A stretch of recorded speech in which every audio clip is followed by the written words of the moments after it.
Hello, hello, me revoilà. Après un petit temps d'absence, je dois bien l'avouer. Euh, En tout cas, ça m'a mis dans une forme olympique de t'enregistrer cet épisode, de préparer l'épisode. Donc c'est trop chouette parce que c'était pas forcément le cas juste avant que je commence à écrire. Donc voilà. Et en même temps, je me dis, je passe le fait de passer d'un état dépressif à un état d'excitation comme ça, je me dis, mais en fait, je suis complètement tarée. J'ai l'impression de devenir dingue quand je suis dans des extrêmes émotionnels comme ça.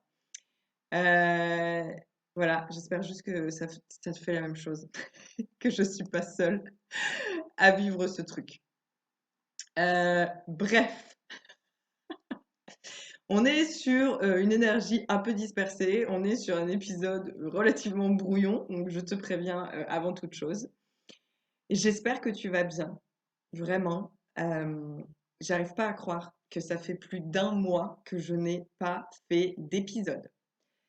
Depuis mon arrivée au Portugal, j'ai l'impression que on a appuyé sur le bouton accélérer de ma vie, que tout va vite, le temps, les changements, les rencontres, les émotions. Ça fuse dans tous les sens, à l'image de mon énergie, en fait, super éparpillée. Je veux être partout à la fois, avec le sentiment d'être nulle part. Donc, c'est vraiment super bizarre. J'ai l'impression de brasser du vent, d'être un peu useless, un peu inutile, et à la fois de vivre une expérience hors du commun, et genre la plus enrichissante pour mon évolution. C'est comme s'il ne se passait rien, et 1 milliard de choses dans le même temps. J'expérimente le vide et le plein en même temps. Je me sens bloquée dans plein de sphères de ma vie et en expansion fulgurante concernant ma croissance personnelle. Et les deux se passent dans le même temps. J'ai vraiment l'image de moi plantée en plein milieu d'un décor immobile avec le paysage qui défile super vite autour de moi. Donc je me sens perdue, presque impuissante même, mais à la fois je sens bien que je m'imprègne de tout ce qui se passe et que ça change qui je suis. Donc, je pense que c'est la définition exacte de lâcher le contrôle. Mais mon esprit continue de s'interroger constamment, en fait. Mon esprit, lui, il continue d'être en roue libre, en mode est-ce que je dois profiter de l'instant présent sans me soucier du reste? Où est-ce que je dois mettre mon focus là? Genre, je suis perdue. Ok, où est-ce que je dois mettre mon focus? Sur quoi je dois, qu'est-ce que je dois prioriser en fait? Et bien sûr, la question préférée de mon mental et de mon énergie masculine, est-ce que j'ai des actions spécifiques à poser? Voilà, donc c'est un petit peu le gros mess dans ma tête. C'est ça qui se passe. Euh, et je ne sais pas du tout si je suis claire dans mes explications, parce que ça me paraît nébuleux, et en même temps, c'est l'énergie dans laquelle je suis de toute façon. Donc, difficile pour moi d'être beaucoup plus claire. Je ne vois pas du tout où j'avance. Mais genre, pas du tout. Je suis là à me dire, putain, meuf, c'est bien beau, ça fait 1 mois et demi là que tu es au Portugal dans un co-living où tu passes tes journées, alors tu passes la grande majorité de tes journées à profiter du soleil avec les entrepreneurs, avec tes colocs, à faire plein de trucs de ouf, mais, mais à la fois, je suis comme, putain, à quoi ça sert en fait? Enfin, c'est vraiment hyper chelou. Et je pense que ce paradoxe est dû au fait que ce que je vis sur le plan personnel prend toute la place. Là, actuellement, ma vie personnelle prend toute la place. Et peut-être que je ne m'autorise pas à le vivre pleinement, justement. Je suis dans la résistance parce que j'ai l'impression que ma vie est totalement déséquilibrée. Puisque là, le focus, il est sur moi, au détriment de mon business. Et en fait, ça a quasiment toujours été l'inverse dans ma vie. Ça a longtemps, longtemps été l'inverse, où mon business était constamment ma priorité, mon focus. Donc là, en fait, je suis comme, waouh, qu'est-ce qui se passe? Qu'est-ce qui se passe? Je comprends pas. Je comprends pas pourquoi est-ce que c'est mon moi et ma vie privée et ma croissance personnelle qui sont là au centre de ce qui se joue. Et pourquoi est-ce que, du coup, mon business est complètement entre parenthèses? Il y a vraiment une part de moi qui ne veut pas ça, qui ne comprend pas ça, qui ne veut pas accepter. Mais peut-être que du coup, c'est en train de créer une balance, justement, vu que ça a toujours été l'inverse. Va savoir. Quoi qu'il en soit. Ça me fait penser j'allais dire au dessert, non pas du tout, au désert que j'ai traversé au printemps dernier quand j'étais en Espagne. J'en ai parlé dans un épisode de podcast, je ne sais plus du tout lequel. Ah bah si, sûrement celui où je parle de l'abondance. Ouais, l'épisode sur l'abondance, la peur du manque et l'abondance. Je pense que c'est dans celui-ci que je raconte un peu ce qui s'est passé pour moi en Espagne l'an dernier. Et en fait, j'ai l'impression que l'histoire se répète. Donc, en gros, il se passait rien sur le plan professionnel et je n'arrivais pas à lâcher prise. Je n'arrivais pas à l'accepter jusqu'à ce que, il s'est passé quand même plusieurs semaines, voire plusieurs mois, jusqu'à ce que j'abdique. Et c'est là, forcément, comme toujours, que la magie a opéré. Donc voilà, j'ai vécu une très très belle ascension spirituelle, mais ça a été à la fois très difficile. Mais en fait, j'ai l'impression que c'est un peu l'histoire de toutes les expériences de ce type-là, où on a un gros truc à apprendre, un gros truc sur le plan évolutif, on va dire, sauf que c'est hyper difficile à naviguer et à traverser. Donc c'était le cas hein, en Espagne, vraiment, vraiment. Et là, en fait, j'ai le sentiment que ça y est, voilà, on me redemande un nouvel acte de foi. Ma patience et ma force sont de nouveau mises à l'épreuve, encore une fois. Parce que après un gros boost dans mon business ces derniers mois, et notamment à l'automne, me revoilà dans le creux de la vague depuis février. Donc, j'ai beaucoup mentalisé, j'ai beaucoup analysé, j'ai beaucoup cherché le message, la leçon qui se cachait derrière. Hein, clairement, je suis vierge, donc c'est ma manière de réagir à une situation que je ne comprends pas. Je veux absolument comprendre, conscientiser et surtout absolument trouver une solution. Voilà, c'est ça, c'est moi. En tout cas, c'est drôle parce qu'il semblerait que je n'ai pas retenu la leçon du printemps dernier. J'ai reproduit exactement le même schéma en couleur et je suis seulement en train d'en prendre conscience. Voilà. Donc, j'ai voulu être dans le faire parce que quand même, après 3 ans d'activité, j'ai l'impression que c'est pas normal en fait que mon entreprise fasse encore les montagnes russes et que mes résultats soient encore autant en dents de scie. Donc, je me dis que le problème vient forcément de moi. Je me torture l'esprit en me demandant pourquoi je n'arrive pas à la stabiliser. Bon sang, bonsoir, c'est quand même un truc de dingue. C'est un truc de fou. Et pourtant, je sais que c'est différent pour tout le monde, qu'une croissance n'est pas forcément linéaire, qu'une entreprise est cyclique, blablabla. Mais je ne peux pas m'empêcher de penser que je fais quelque chose de mal ou que je ne fais pas quelque chose que je devrais faire, bref, quelque chose dans ce goût-là. Et je suis donc dans la résistance. Et plutôt que d'accueillir ce qui est, sans lutter, eh ben je reste persuadée que je dois faire un truc pour rétablir la situation, pour changer les choses, que je dois contrôler donc. Je dois forcément poser une action, forcément être active là-dedans. Voilà, il y a ma part en fait masculine, d'énergie masculine, qui est en PLS, qui est en agitation totale, en mode OK, qu'est-ce qu'on doit faire? OK les gars, qu'est-ce qu'on doit faire?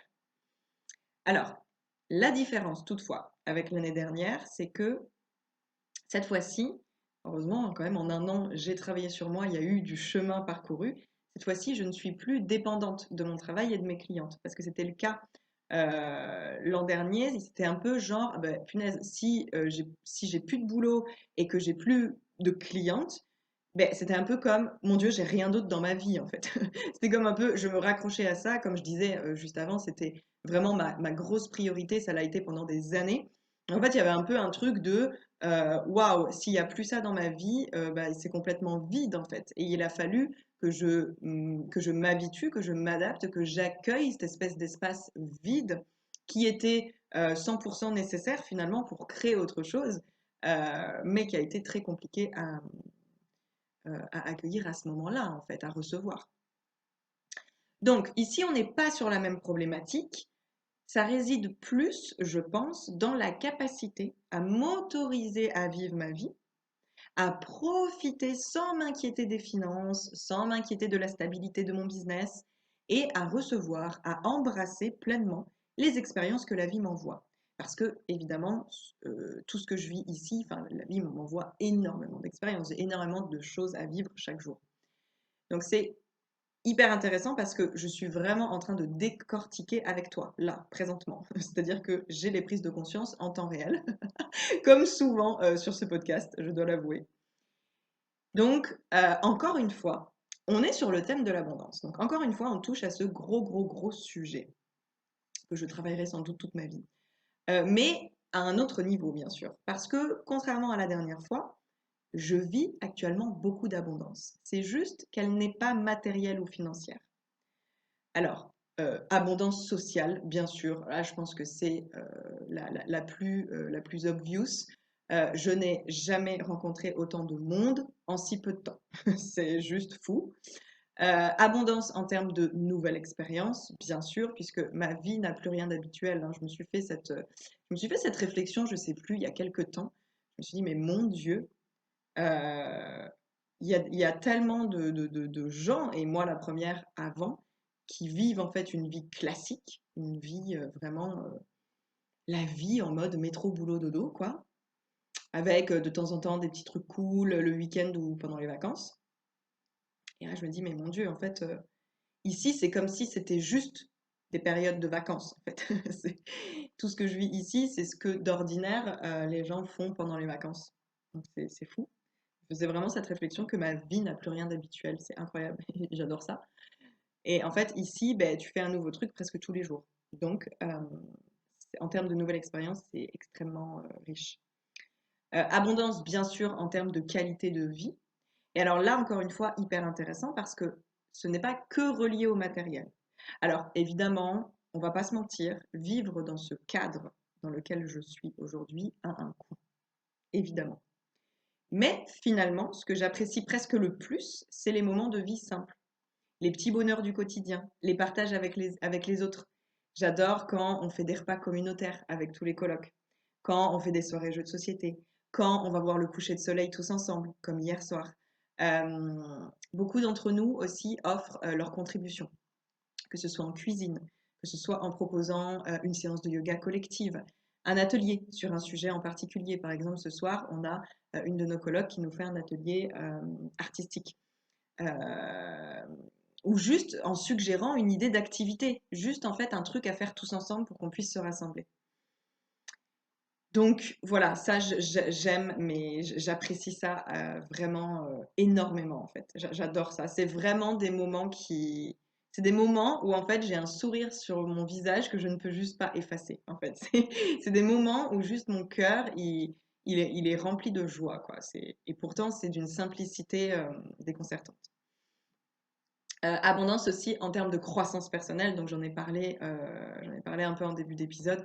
Bon là, clairement, on atteint des sommets puisque en venant ici, j'ai clairement affronté mes plus grandes peurs, notamment en partant seule à l'étranger, en emménageant pardon, dans un co-living avec d'autres entrepreneurs, en devant m'exprimer en anglais toute la journée.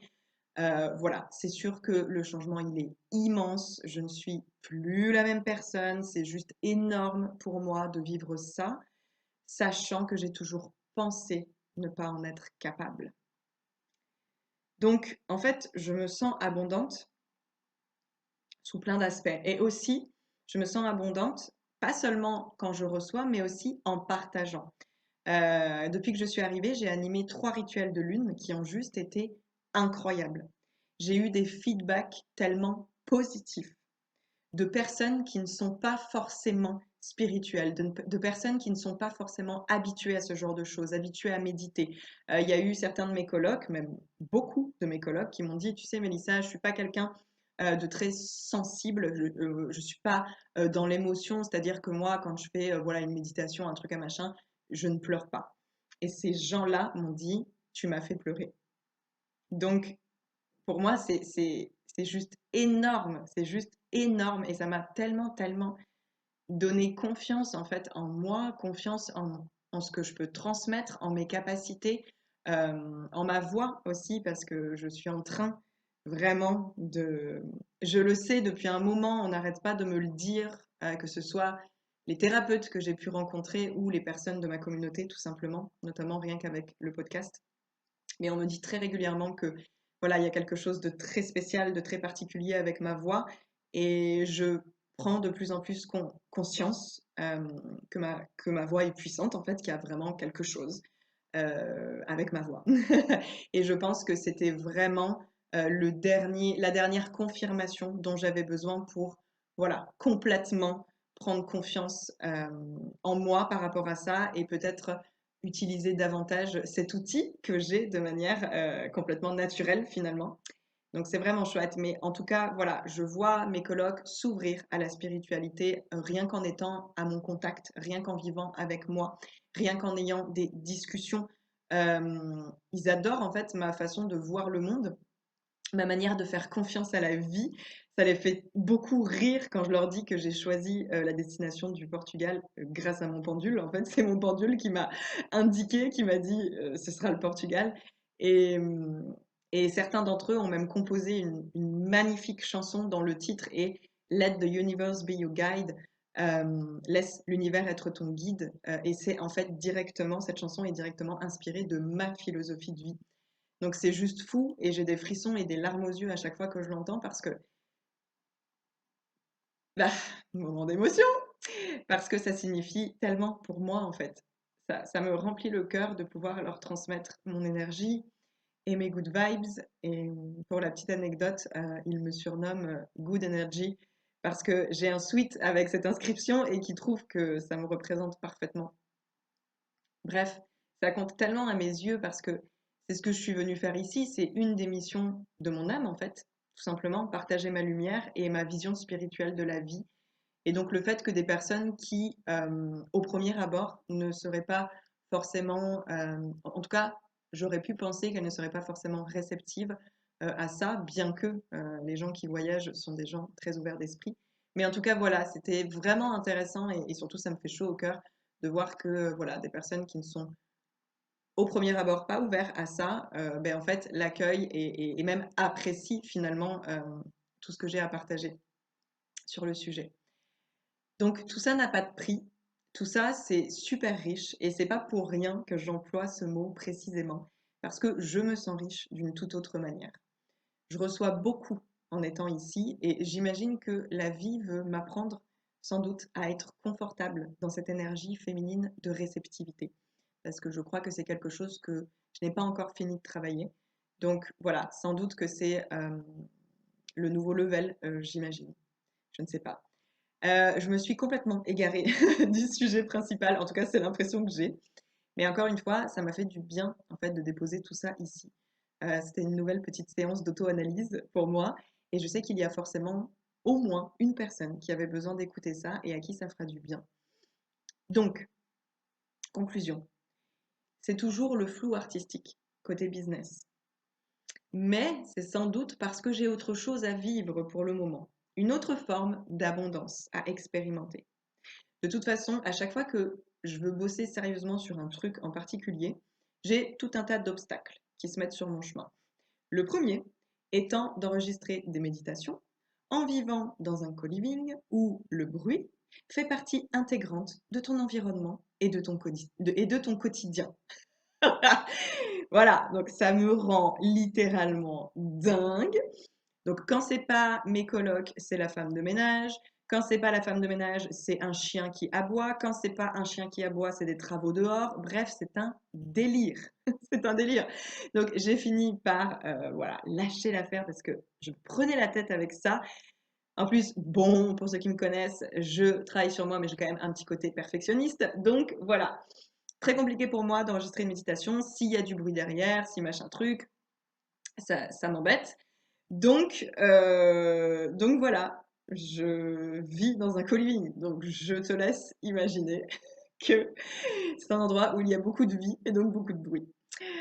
Bref, même si m'en remettre à l'univers, c'est mon mantra, clairement, c'est pas toujours facile de l'appliquer.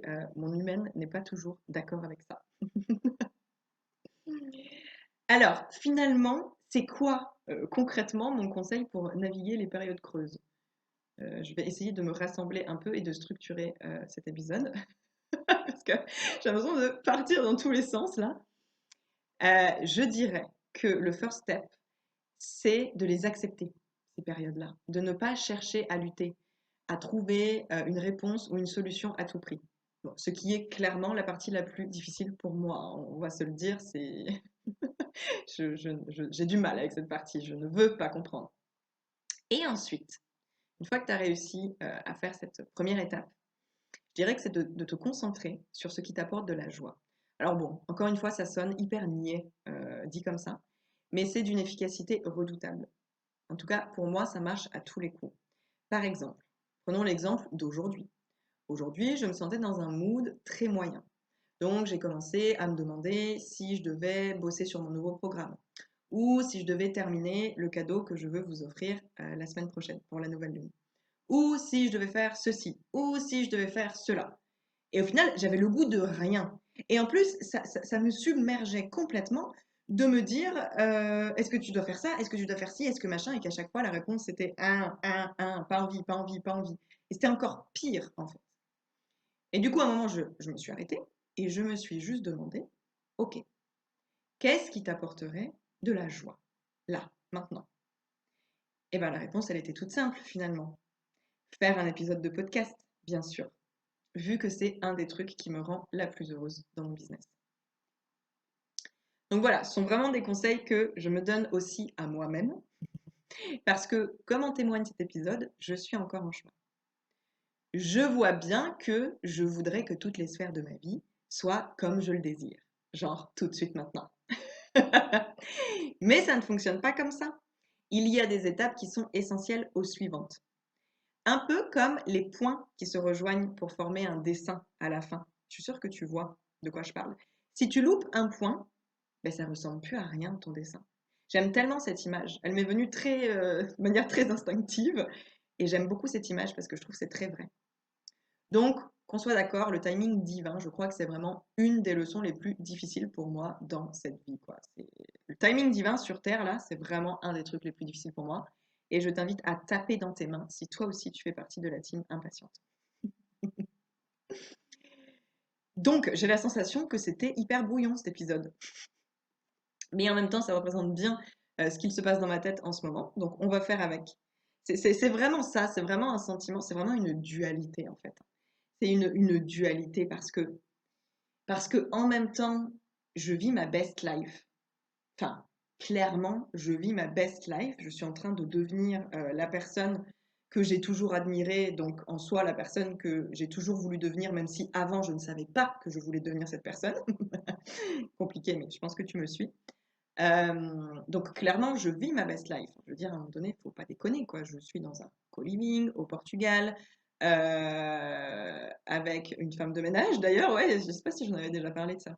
Ça fait 1 mois et demi que je n'ai pas fait le ménage. Puisque toutes les semaines, on a une femme de ménage qui fait le ménage dans notre chambre et dans tous les espaces communs. Il y a aussi une prof de yoga qui vient toutes les semaines à la maison nous faire cours. Enfin bon, bref. Bref, c'est un petit paradis ici. Donc à la fois, je vis ma best life et en même temps, il y a des espaces de ma vie où ça ne se passe pas forcément comme je le voudrais, où du coup je vois bien que je n'ai pas le contrôle et c'est compliqué à gérer. Donc c'est vraiment ça, c'est vraiment une dualité quoi.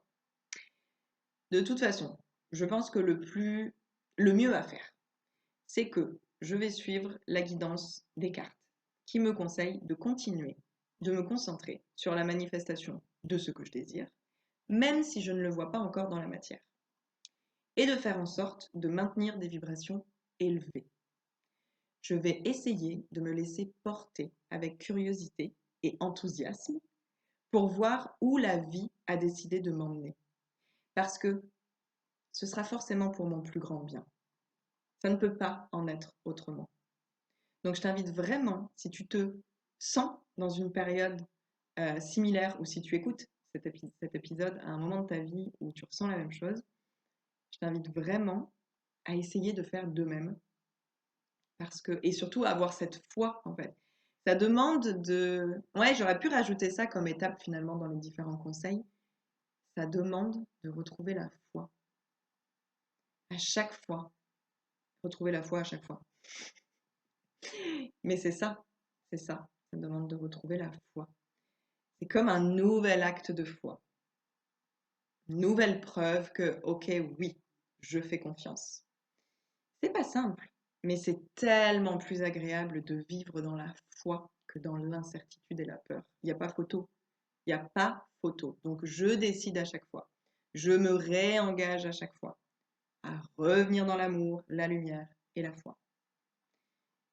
J'espère, sur cette phrase extrêmement philosophique et spirituelle, j'espère que tu auras apprécié ce moment avec moi. Moi, j'ai beaucoup apprécié ce moment, même si c'est en différé et que tu vas m'écouter plus tard. Mais c'est comme si ton énergie était déjà là avec moi. Et ça m'a fait beaucoup de bien, à vrai dire. En tout cas, si tu as apprécié ce moment avec moi, n'hésite pas à me le dire parce que ça me fait toujours très très plaisir.